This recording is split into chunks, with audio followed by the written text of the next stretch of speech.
Oh, Evans. Alikuwa hapa ameenda, sijui ameenda. So 1 2. Unaona waves hapo? Reflect.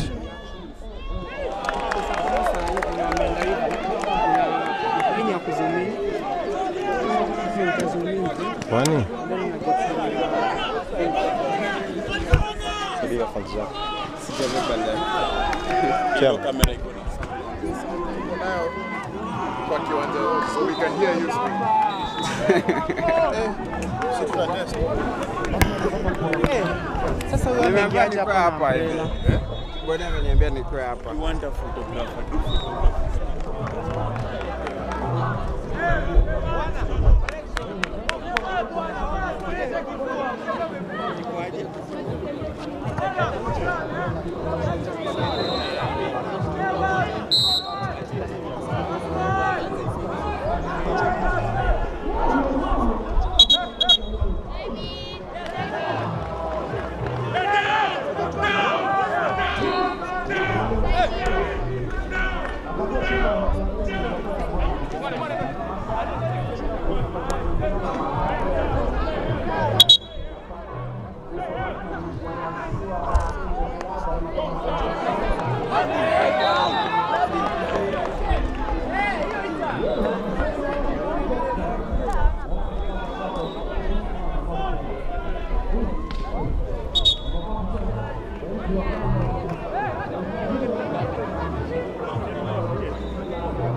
doing the job. I believe in the financial. Fantastic.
Seriously.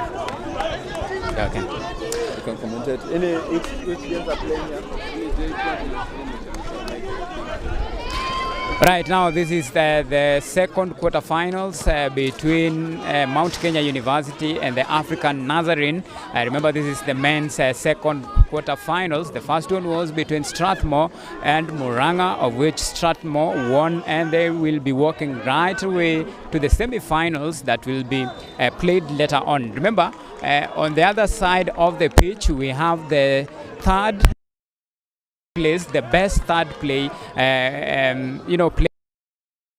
this is JKUAT and MASENO University. Out of this particular encounter, one, or rather the team that will emerge the winner, of course, will be progressing all the way to the quarters.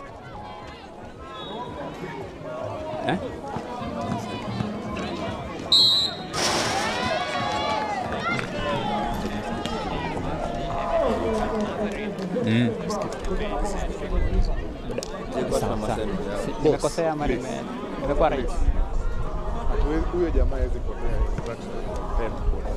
This is the game that is going on. This is the current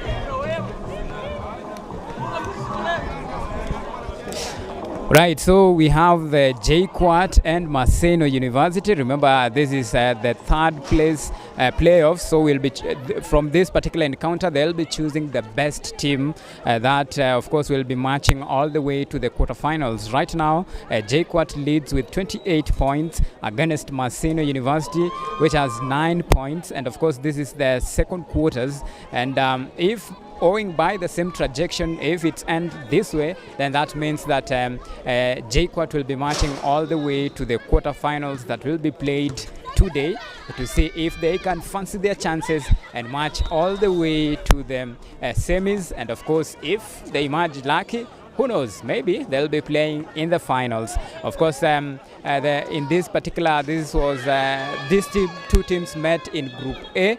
And of course, in this Group A, ZTech University were the eventual winners. They won all of their three, is equivalent to 3 points, and they're waiting their opponent to progress to the quarters. And of course, it's a very thrilling encounter. And just to bring you up to speed, these two particular teams, the JKUAT and of course MASENO University, met yesterday, and MASENO got the best out of JKUAT, of which they won by that margin. So we are still tracking the progress of this particular encounter, and we'll be bringing you up to speed. Stand by.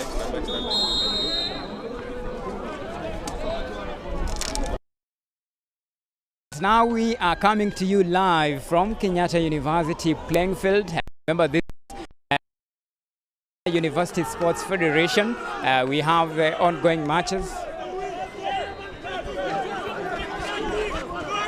Right, we are coming to you live from Kenyatta University, and this is the 17th edition of Kenya University Sports Federation happening right here at Kenyatta University.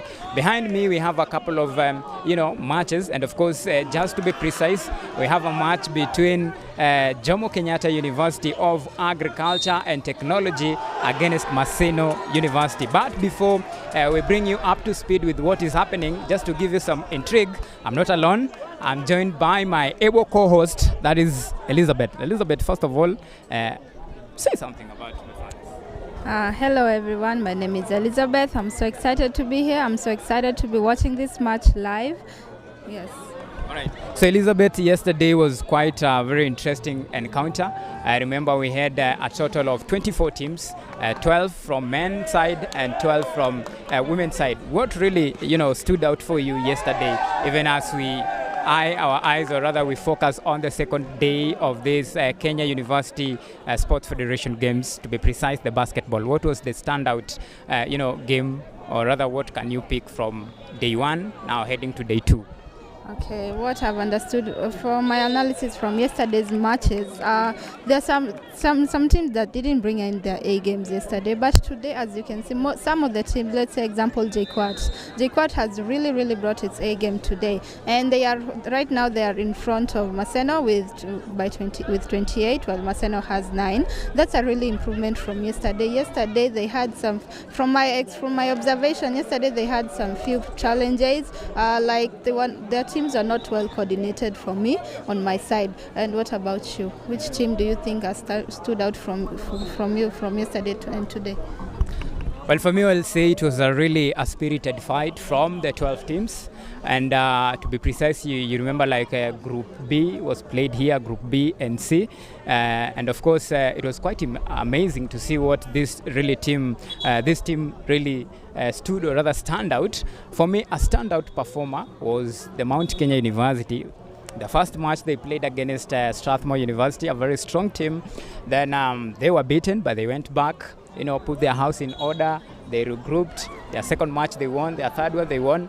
As we speak, there is an ongoing match between Africa and Nazarene, and one of the most important things that you need to pay attention to, Africa and Nazarene, they won their conference, and actually them coming to this was by the virtue of being the league, or rather the winners of that particular conference, the Nairobi North Conference. And of course, it can tell you the caliber of the team that Mount Kenya are meeting. So Mount Kenya were second, still Nairobi South Conference, Conference League, and that was quite intriguing and quite amazing and interesting. But it's also important to pay attention to the fact that every team is equal to the task. These are very strong and dominant teams, if you ask me. And for me, that is something that has really, awakened my understanding of the basketball. It's not about the name. The basketball, it's about the strategies, how you plan yourself, and of course, how you bounce back from defeat. That's what matters at the end of the day.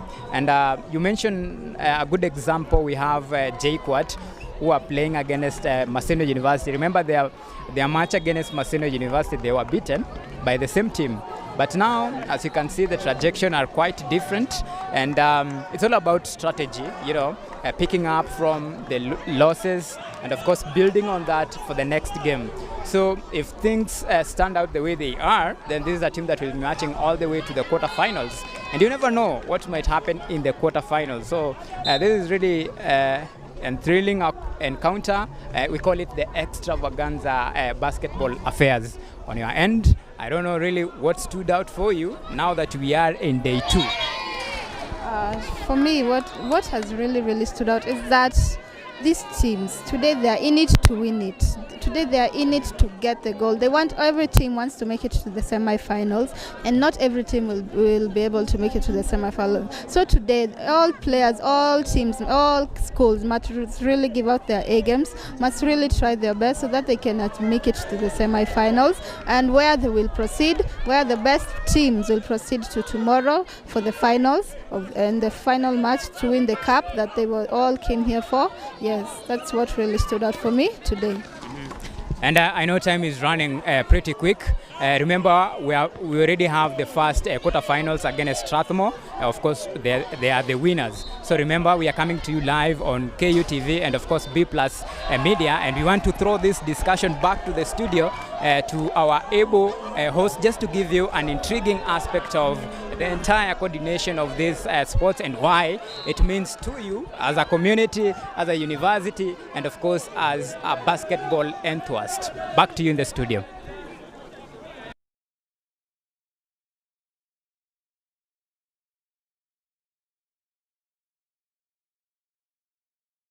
Championships at Kenyatta University main campus.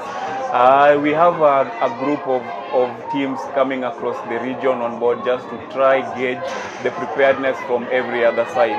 But here at B+ Sports and Kenyatta University Television and Radio, we are equally trying to flex our muscle in the side of media production. In this case, we are bringing you live basketball matches at the Nationals. And today I'm here with the coach. We've been planning with you, coach, this for quite a while. And I don't think, where do we need to start on how we met and what our agenda is? Maybe an introduction and then we can kick off into that. Okay, thank you so much. My name's Juma Abdallah Kent, basketball coach and FIBA referee international.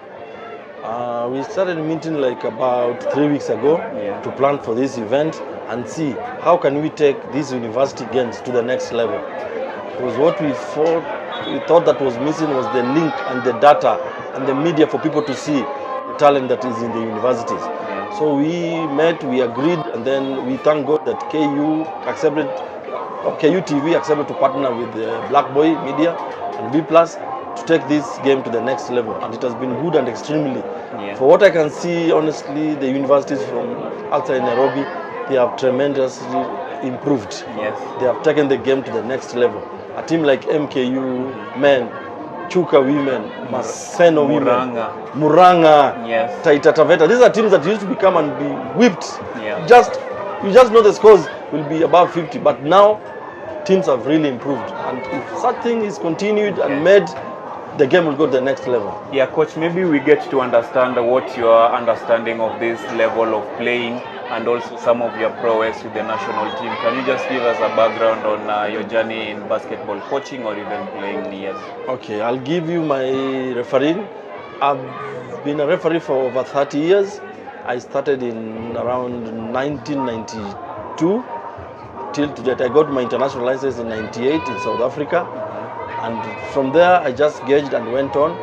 Then when I went, I repped championship like Afro Basketball, the Afro-Asia Basketball, World Championship, schools, under 20 in Sweden, under 23 in New Zealand, World School Games in the US 2010.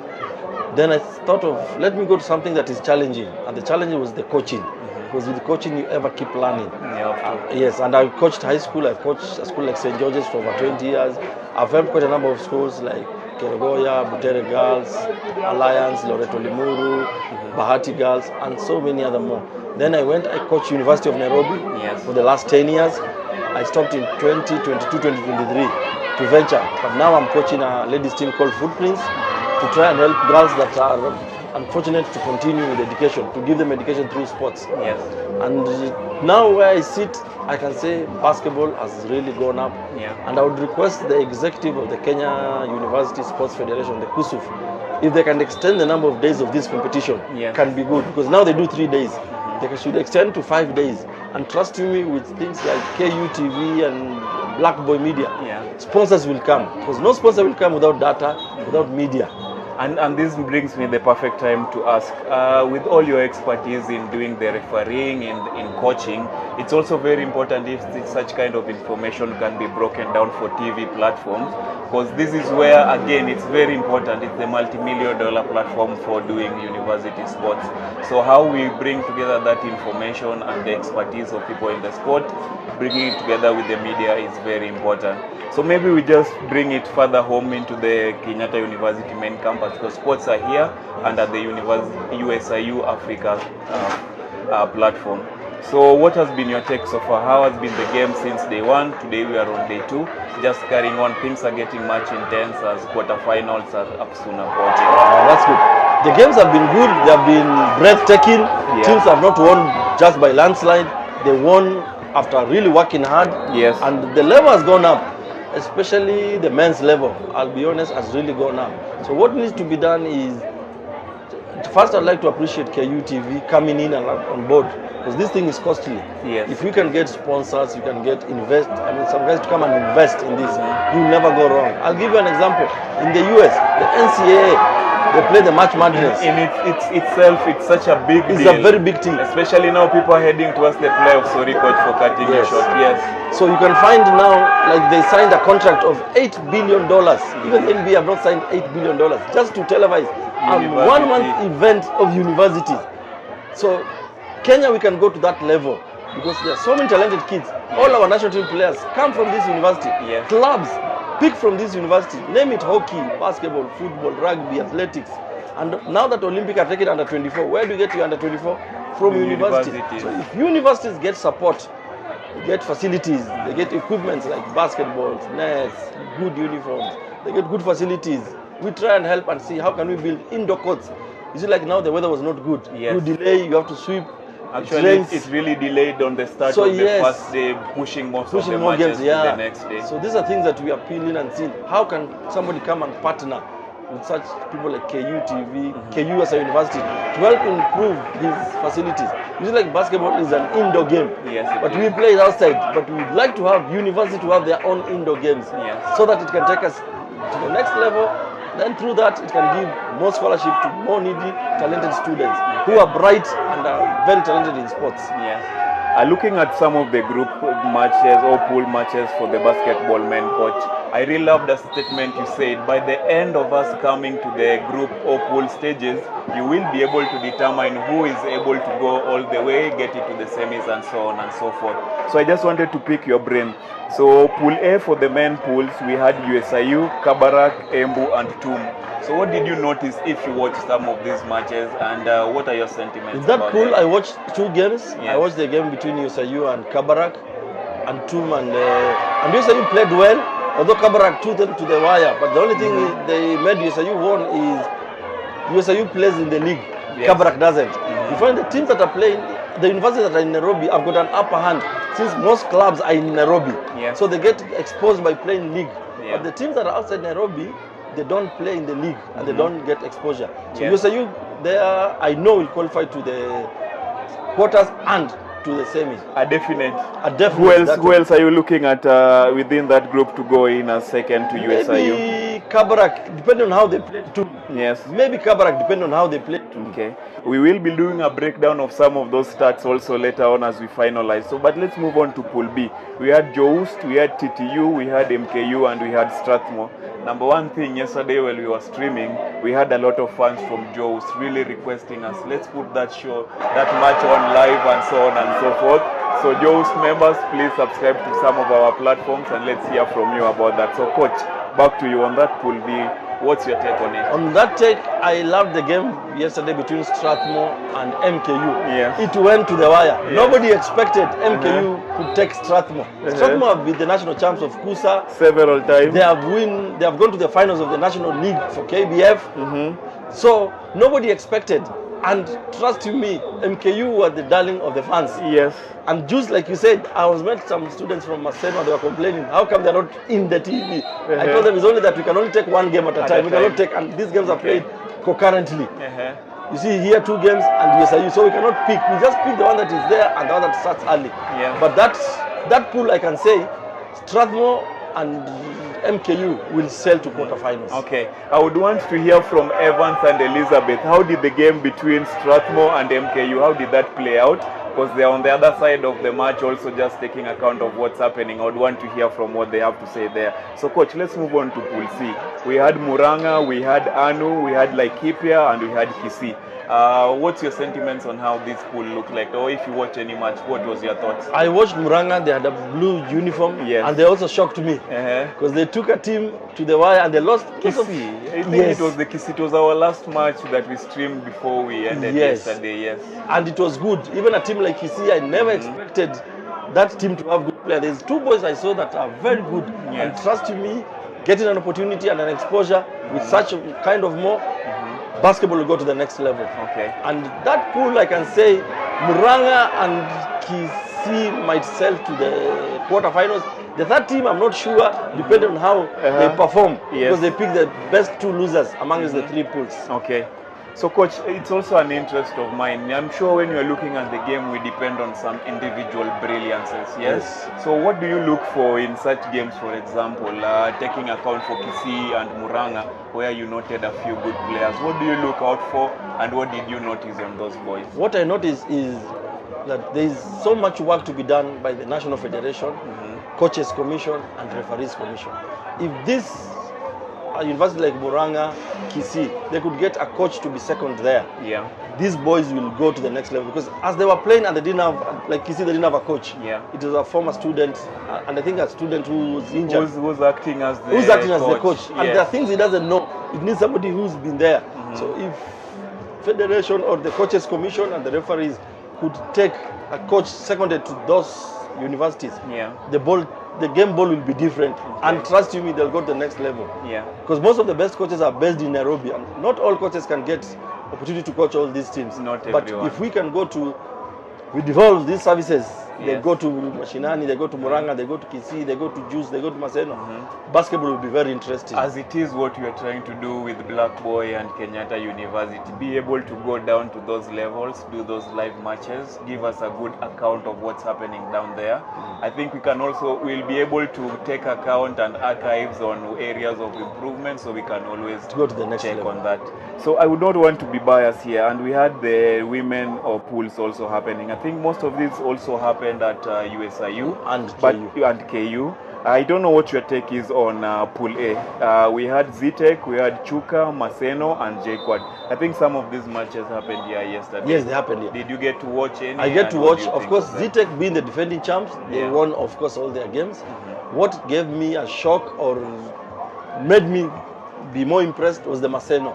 Maseno beat JKUAT, and that made them qualify as number 2. Yes. Then JKUAT beat Chuka. Then Chuka beat, that match happened in the morning. Then Chuka they were beat more Maseno. animated that way. Yes. So you see, all those 3 teams lost 1 game, 2 games, and won 1. Yes. So they had to go and divide and get goals for and goal against. So by chance, Maseno was number 2, JKUAT was 3, and Chuka was 4. But you could see even from the players' face of Chuka, they were like, why should we not go?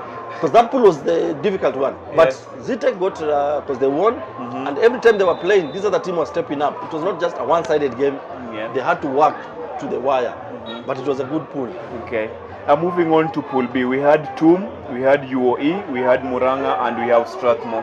Was this pool on our end, or it happened at USIU? It happened at USIU, but from the results I got, and I watched 1 game, Strathmore, of course, had an advantage, because they won all the game. And then Muranga came in as number 2.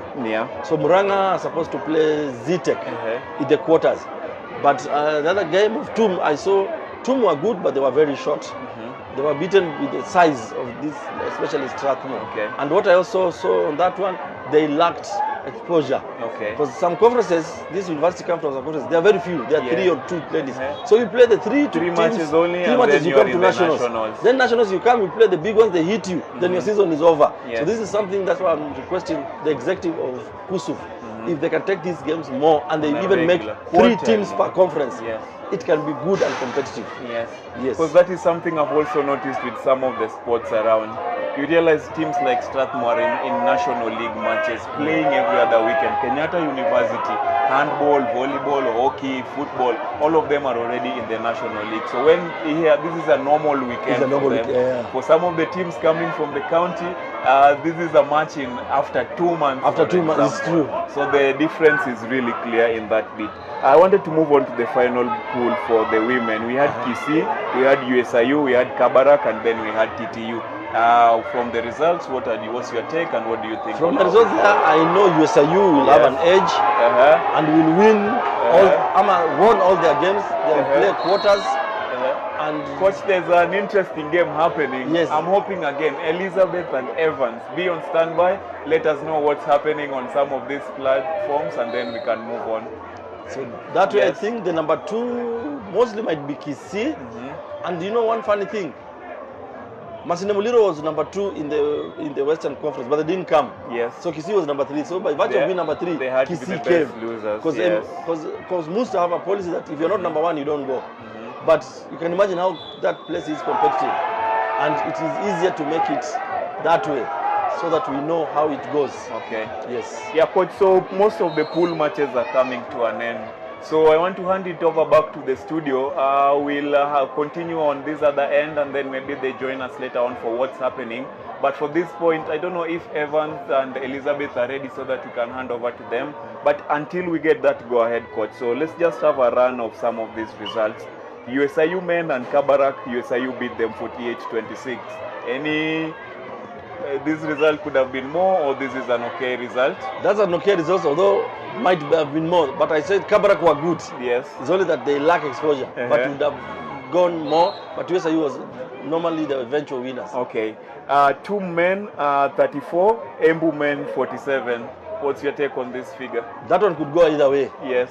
Because those teams are almost the same par and they don't have that exposure. That could go either way. Yes. It is the team that will make less turnovers that took the day. Okay. 2 women 16 and then UOE women did 29. Any thought on this result? It's a low scoring. It's a low scoring, but that one UOE has an advantage because when I used to coach University of Nairobi, UAE used to have very good athletes, basketballers who run because of the region they come. Yes. So they were very athletic. Yes. So UAE normally takes an advantage till they reach quarters or semis. Then they bow out. Yes. But normally their UAE takes always an advantage. Okay. I want us to get back to some of these results, but at this particular moment, I want to hand over to Evans and Elizabeth on the field side. Let's hear an account of what's happening. Then I have Coach here. Yes, Coach. We will come back and still discuss more on some of the results of the national basketball game. Keep it Kenyatta University TV and radio. Keep it Black Boy and B+ Sports. Follow us. Keep engaging with us. Still coming to you live from Kenyatta University. I remember this is the 17th edition of Kenya University Sports Federation. And to be precise, we are really giving you some insight and intrigues about the basketball. So remember, yesterday we began with the group stages. Today, the second day of this particular encounter. It is now the semis, the quarterfinals. And of course, today we have really witnessed some of the most amazing encounters that can only be described in sporty term as just amazing. For one word, Elizabeth, saindo ile tunaita now the final stages of the dying moments of the game. Emotions are high, and of course each team is just trying to marshal their number, and waone kama wanaweza progress now to the next stage, which is the finals. Let's begin with this particular match, the JKUAT versus MASENO. What is your take when it comes to the surprise moves that this JKUAT has really pulled to make sure like they reach this particular stage? So although many might argue it by luck, because they played as the third best losers. I will not support it by those people who are saying it's by luck. I don't support that motion, because if you have watched the match today, you'll see that JKUAT really today is well coordinated than yesterday. Today you can see that they are really playing as a team. They are really incorporating teamwork into their field, into their games, into every shot that they take. You can really spot the teamwork, and you can really see that there are some players who have upped their game today. They are really trying their best so that they can take themselves to the semi-finals. Yeah. And talking about now the semi-finals, I remember we just have the quarter-finals between Africa Nazarene and Mount Kenya University that has just concluded, and of course it's something that we are following closely and will be bringing you up to speed. But the winner of that particular fixture, or rather encounter, will be playing against Kabarak still today in the semis. Then from there we will know who will be progressing to the finals. But just to wrap it up for you, for the interest of our viewers, this encounter has been really one of the most amazing basketball experience, if you ask me. From what we have gathered, Elizabeth, even as we wind up, it is really one of the most surprising moments from a team that is really well organized from that up to this point, even as we wind up. One word, even as we close. I want to wish the team success. Whichever team is going to make it to the finals, they deserved it, and success to them. Right. And hope they achieve the cup and the goal that they wanted. Okay, so from that, it's a bye-bye for now. Until next time, you have a lovely, watching and a good experience of basketball. We're supposed to get the link back, take us back to the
fourth quarter. Yes.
Of course, sitaanza direct, nitangoja signal huko.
Well, anyone?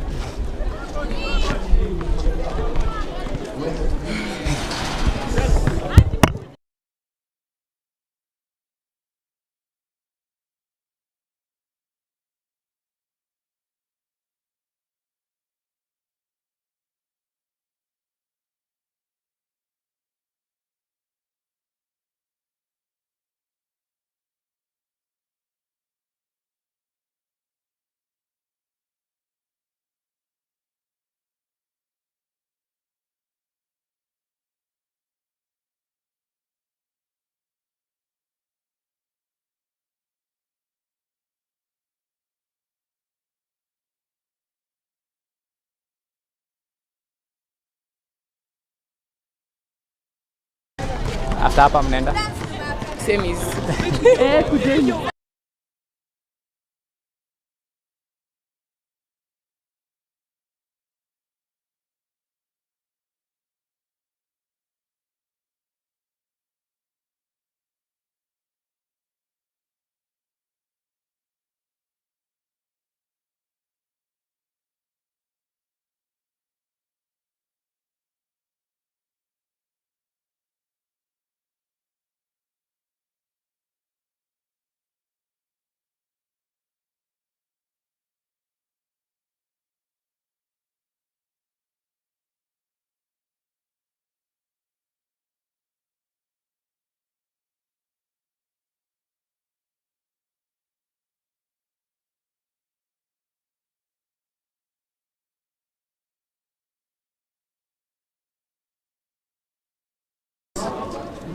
Right, so we're still coming to you live from KU. Remember, this is the 17th edition of the Kenya University Sports Federation.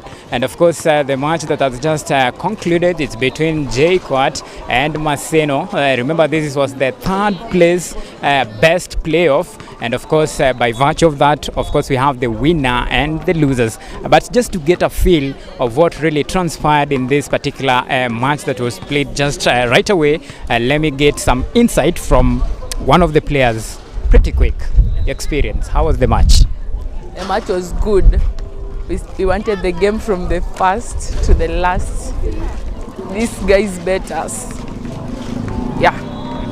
But we came with more power and energy. We wanted the game, and as I told you, we will win, and we did.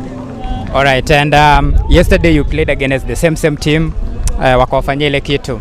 This time around mka regroup. So secret ilikuwa gani? Yesterday we had only a problem in scoring. That was our only problem. But today we've transformed our baskets, and our defense has been superb. Yeah. All right, so let me get another insight from another player to give us some intrigue about this particular encounter, just to share with us some of your excitement. First of all, you can introduce yourself, alafu tuambie game imekuaje personally from your own perspective. My name is Stacy Masharia. I play as a big man, and so far the game has been good. Yesterday we had a terrible day in office, but today we came back to business and did what we could. So all I can say is thanks to the Almighty for this win. We really needed it. Yes. Yeah. Now that you'll be marching all the way to the quarters, first of all, how does it feel? It feels good. All I can say, it feels good. I have no other words. It just feels good very much. And I know the excitement in the camp is quite amazing. So let me get another one more player. Then from that we can wind up even as we talk about some of the most amazing intrigues from the studio. And I understand that let me just get a pretty quick one player, pretty fast, just to give us some experience. First of all, just introduce yourself pretty quick, alafu tuambie game imekuaje. Naitwa Lavenda Faith Hakai from MASENO University. Game ilikuwa poa, tumecheza poa, tumepata exposure, tumefika quarter finals, nationals, yenye hatujaifika, and it's a big challenge for us to go and work hard. Yeah. Experience from here, lessons from the 17th edition of Kenya University Sports Federation. What are some of the lessons that you'll be carrying home? You should be more respectful. Let your games talk. Exactly, that's what I can say. All right. Asante sana, and all the best. All right, so from this particular side of it, that's how the encounter was. And of course, okay, just one. The last one, pretty quick. Tusikufungie nje. Ukasema tulikuwa unfair, so pretty quick. So tupate to experience kidogo ya game. Okay, my name is Caroline Atieno. I'm the coach of MASENO University. Our ladies, okay, we started on a bad note, but eventually we kept pushing on. So yeah, we live for another day. Yeah. Right, coach, I'm very curious to know, jana mlicheza na hii team, mkaitandika. Yeah. Leo kidogo kuliendaje? Mambo iliendaje coach? I think it was our bad day, but we tried our level best. So sawa coach. Wacha mimi nikusalimie, nikutakie kila laheri. Okay. All right, so we wind it up at that particular point. That is the insight and the intrigue from the coach. So let me take it back to the studio from my able, hand it over to my able panelists just to give us some insight and some intrigue from this part of the pitch. Of course, we still have plenty to offer, but for now, back in studio.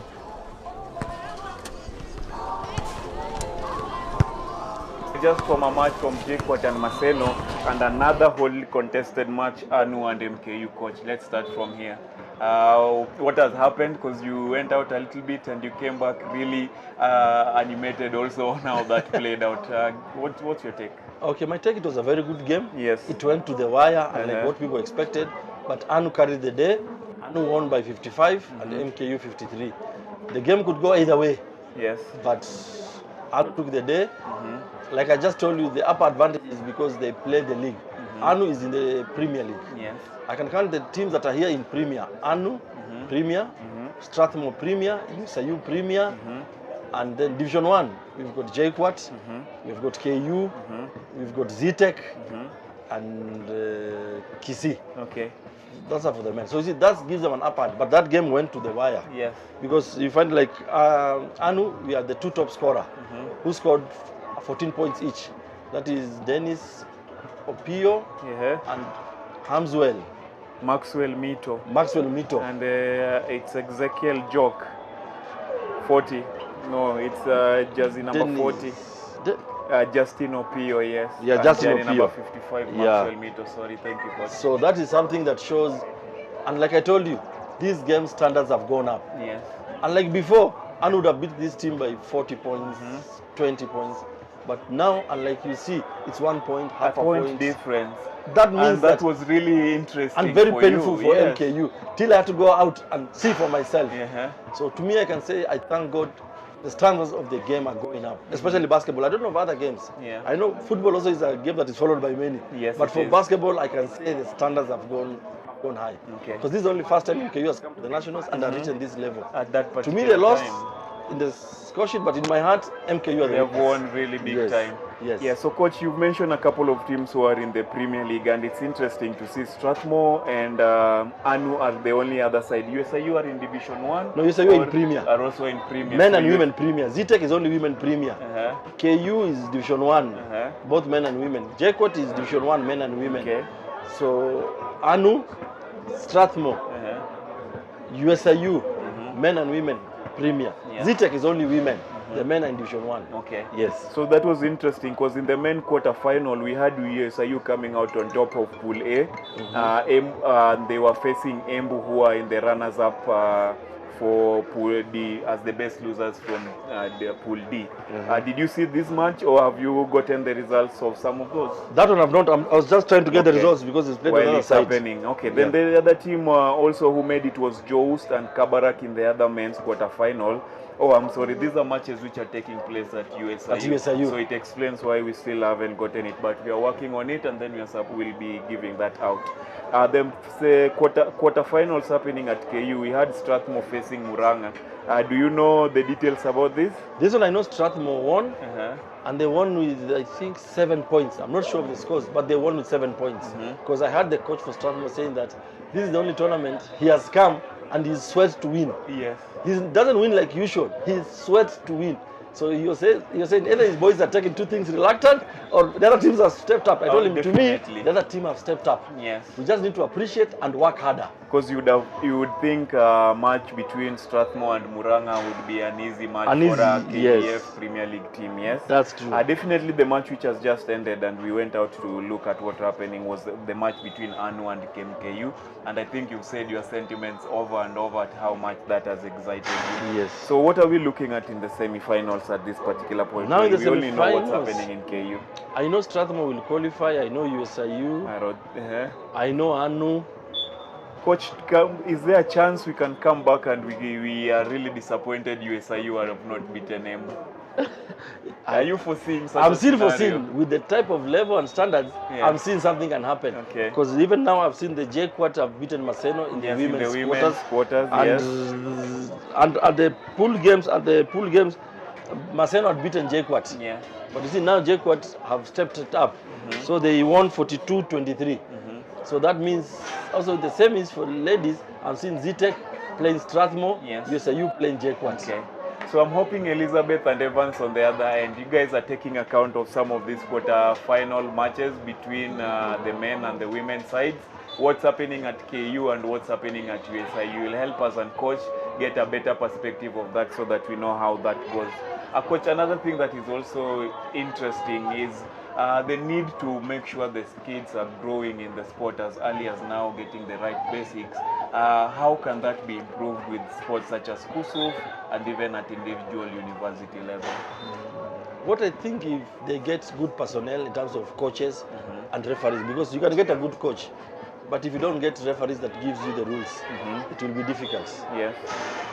But if you get good referees and coaches, it will help you get good results. Yes. So my statement still remains that if we can get coaches attached to these universities, especially the ones that have come here, because I know the ones that were down there, they don't have that opportunity. And I know even them paying might be hard, especially public. But we can get just a sponsor. That will take us to the next level. And these people will improve because it's just coaching and the fundamentals. Okay. If they get that, they will be home and dry. All right. They will be home and dry. There's another thing I appreciate I'm having to learn every other day. So we receive these results in form of the basketball score sheet. And I was asking, so coach, how do I know who has scored more? How do I count between the different levels and periods? So maybe just from what we can see, definitely we have two sides where we have to write the players from the different teams up and down. Yes. Yes. You have team A and team B. Team A normally sits on the left side of the table, and team B sits on the right side. So team A is the one that will have a lighter color, preferably white. And then you put the names of the teams and the numbers there. If they have bigger numbers, you put it on the side where there's the license number. And then we have running scores. Yes. Of course, you put venue, date, the level of competition, place, and the referees. Normally it's 3 referees, but at this level, I'm seeing they're officiating with 2. So it's okay to do with 2 or 3? Yes, it's okay. It's allowed 2 or 3. Okay. But for international standards, they normally want 3 referees. Okay. So how do you differentiate the 3 referees for basketball, for example? Okay, normally when you ref 3, that means you have got 6 eyes. Yes. You should not miss calls, and the game should run smooth. You have what we call game management and game control, but game flow. Yes. So there's game control, but you have to let the game flow, because the game is for the fans. So normally 3 referees, there's no excuse, because these are 6 eyes. 2 you can give a leeway and say that one I didn't see, I was tired, sun. But because I know with this level and the KUSF, they use 2. Because also it's expensive to use 3 referees. I know. You pay more. Yes. And you see, when it comes to us now and the institutions, That's where they cry. You want to minimalize on how much you spend, but get the most out of it. Yes. Okay. Yeah. Is there any superiority in the 3 referees that we have, like a center on the side, or every referee is equal in a basketball match? Normally in a basketball match we have 3. The first one is a referee, but now they've changed it to a chief crew. They call him a chief crew.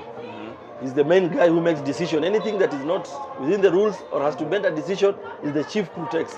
If the game goes bad, he takes the blame. If there's fracas, fans, he takes the blame. Yes. So it's the chief crew who has to make sure the game finishes Yes. and abide. Although the duties are the same once they start, because we have a chief crew, we have a first referee and a second referee. There's a first umpire and a second umpire. Normally the chief crew will start at the center, will toss the ball. Yes. The first umpire will be the one near the table on the right. The second umpire will be away from the table on the left side.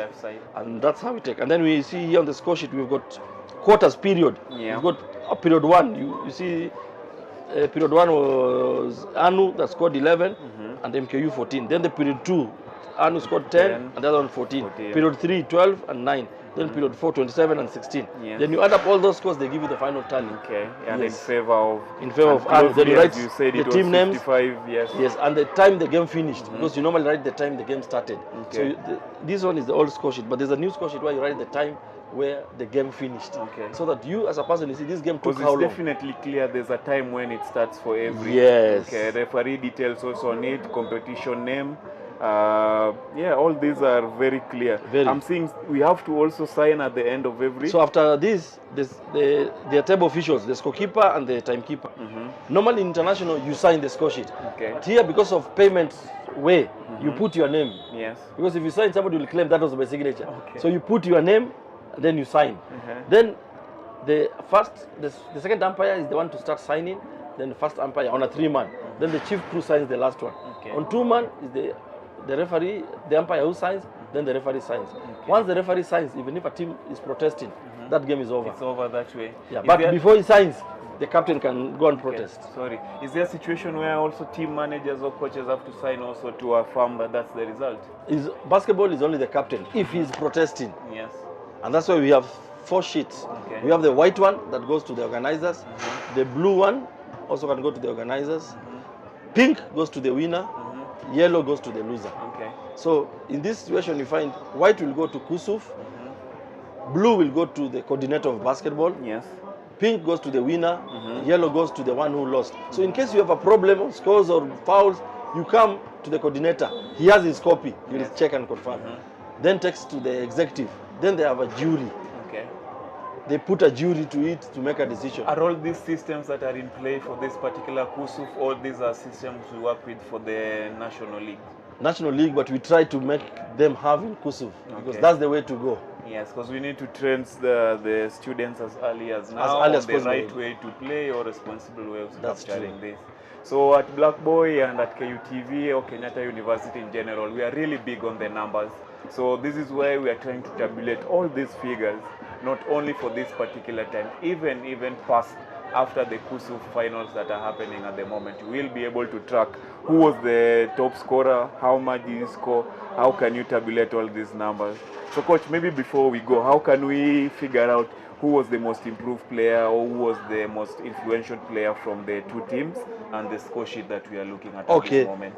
Thank you so much. On the referee score sheet, it's very difficult to tabulate that.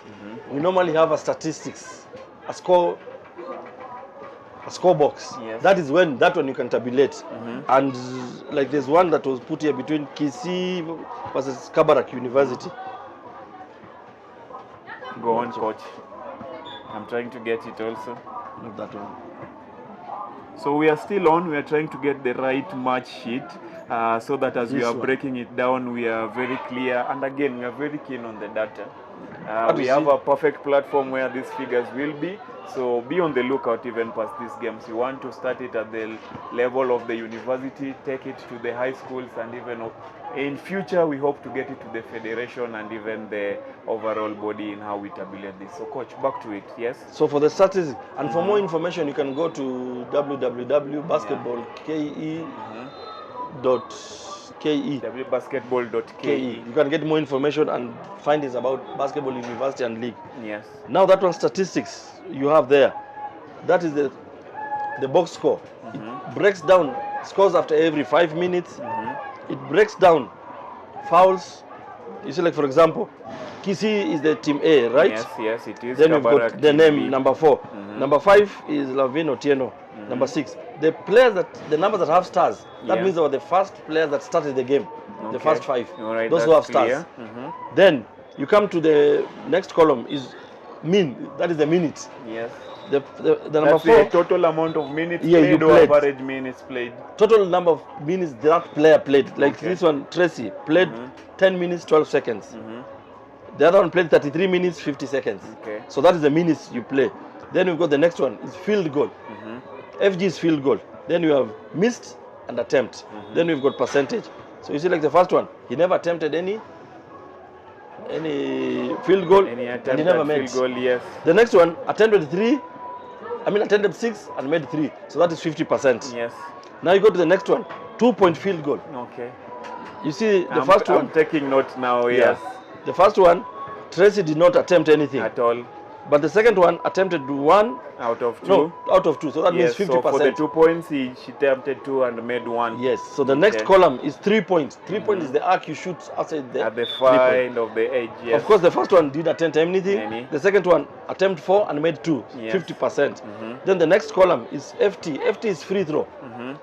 Free throw is when you're taken to the line to shoot uncontested. It's against fouls. Yes. So you find trying to make an attempt at goal. The first one up to the number 11, Joyce. No, number Safira 15. Ismail, number 13, who attempted 2 and made 0. So his percentage is 0. But number 15 attempted 6 and made 2. Percentage is at 3.3. So when you analyze, then the next column is rib. Rib is rebound. We have the offensive rebounds and defensive. You count the ones. The offense are the ones that you get it on your playing defense, and on playing offense, and the defensive is when you play the defense. Okay. Then the next column is the S is the assist. Okay. If I get the ball, I pass to you, you score direct. direct. Have to also monitor who is helping the other person score. To score. So if I pass the ball to you direct, you score without your normal dribble or normal first play. That is what we call an assist. All right. Then the next one is turnover. Turnover is when you go, you turn the ball without attempting. And then Then we have steal is ST. Clear. Then we have block shots. Anytime you come, I block you. It's a block shot. Okay. Then we've got the next column is PF. they get the difference. So coach, you're saying these are all statistics that we are able to get at www.basketball.ke? Yes, that one you can get all that. Okay. Yes. And how are we going about getting all these stats? Because this is, in my perspective, I would feel is tedious. But also in my perspective as a person interested in sport and taking analysis on it, I also feel I can make a better judgment on how the game went through this information.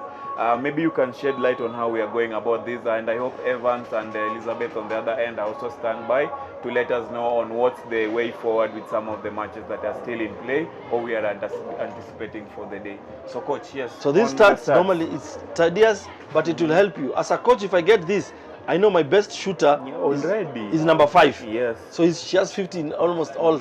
So I will train her more. And then this other one who makes 0 out of 2 out of 0, I will keep on the line more to start making.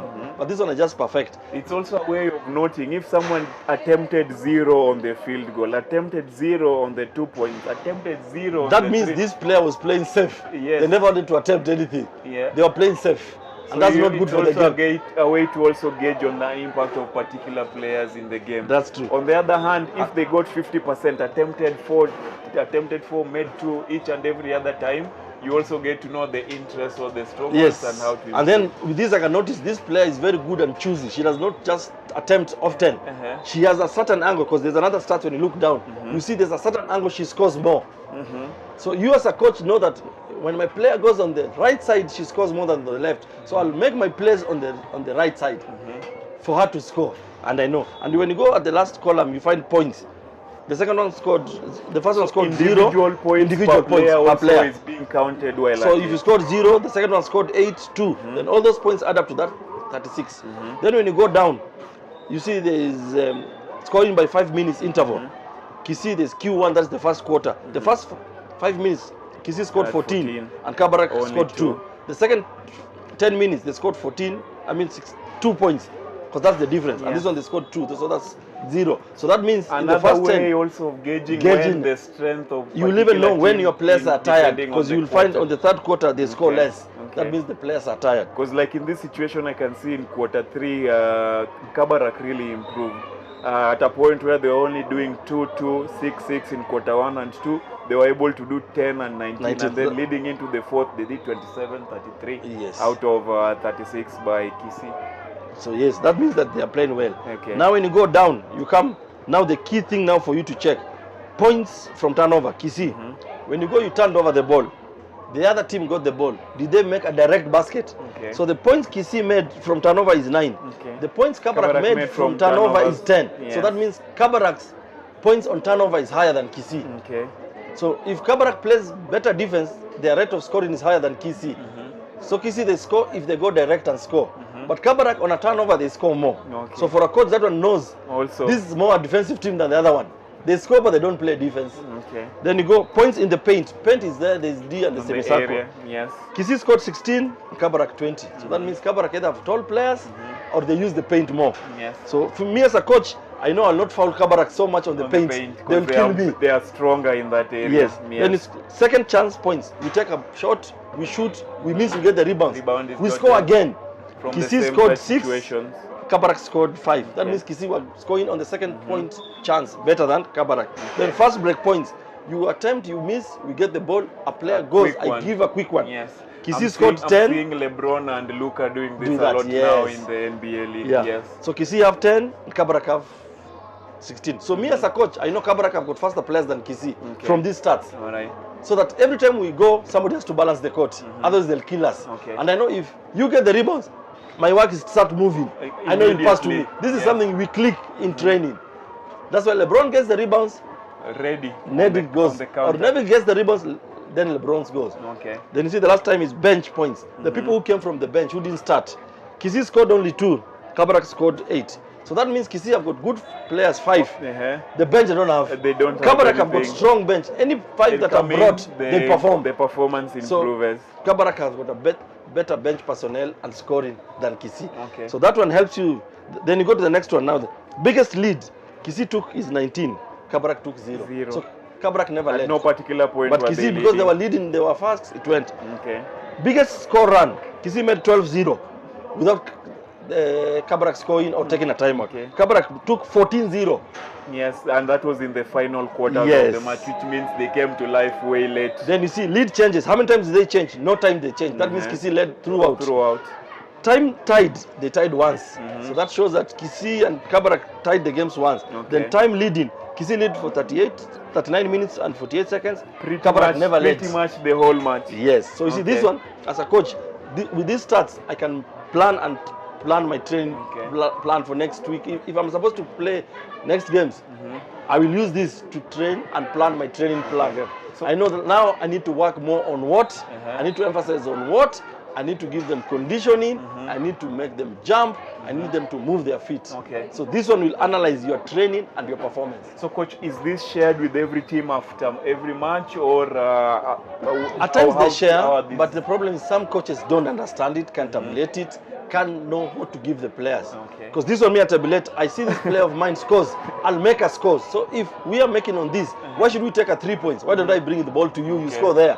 Because you score, that is where, because you cannot stop what is working. You see at times teams do mistake. You stop what was working and go to what is not working. You go score here till they stop it. Now start shooting. Yeah. Are you offering such kind of training? And are we at Black Boy, B Plus, or KUTV or Kenyatta University in general in a position to offer Yes, such? we offer through Black Boy, and there's one person called Victor is keeping that, and another one called Okwiri and a statisticians. They are very good. That is their speciality. So they are there. Because you know, even with the real-time updating of results is something that is also happening with that. Yes. Yeah, that's true. So with the stats, when you want, we can hook you up with that guy called Victor, or Black Boy can take you through, and they go through. This one helps a lot. Plan, know a game, know where you need to step up, where you don't need to step up, and the next training session. Yes. On my end, I'm happy to say the Department of Sports Management and Recreation is also offering these opportunities in certificate, diploma, certificate, and even PhD levels. So again, through any of the contacts that you will be able to get, reach out to us if you have an interest, you're a coach and you need to tabulate some of these results for the betterment of your team.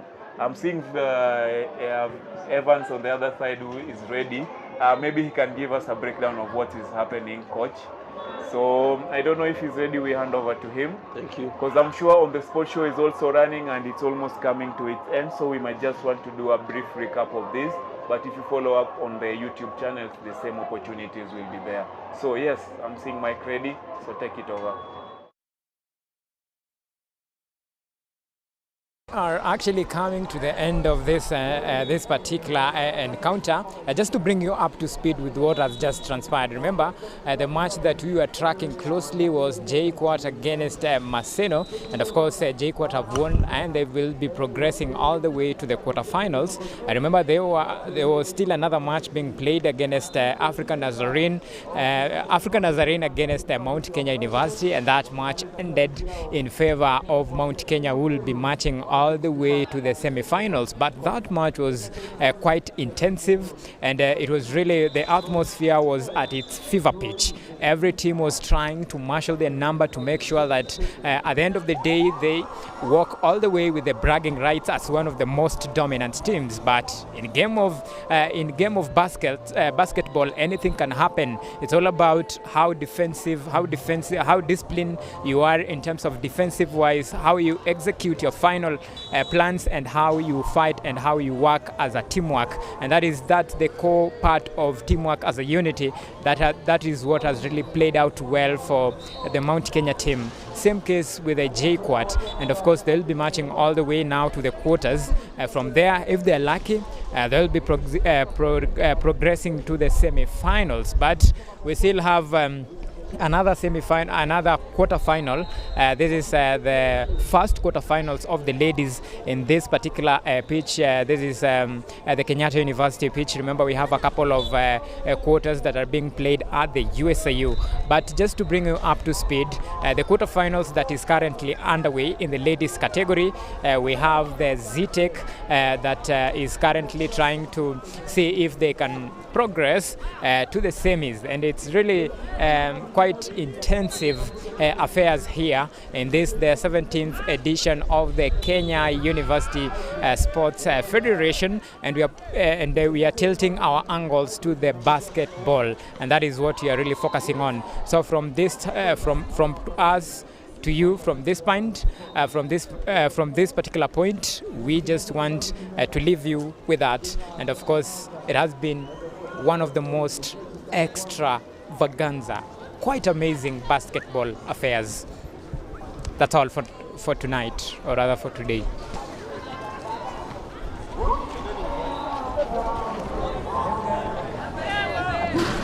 Unafaa kufanya interview.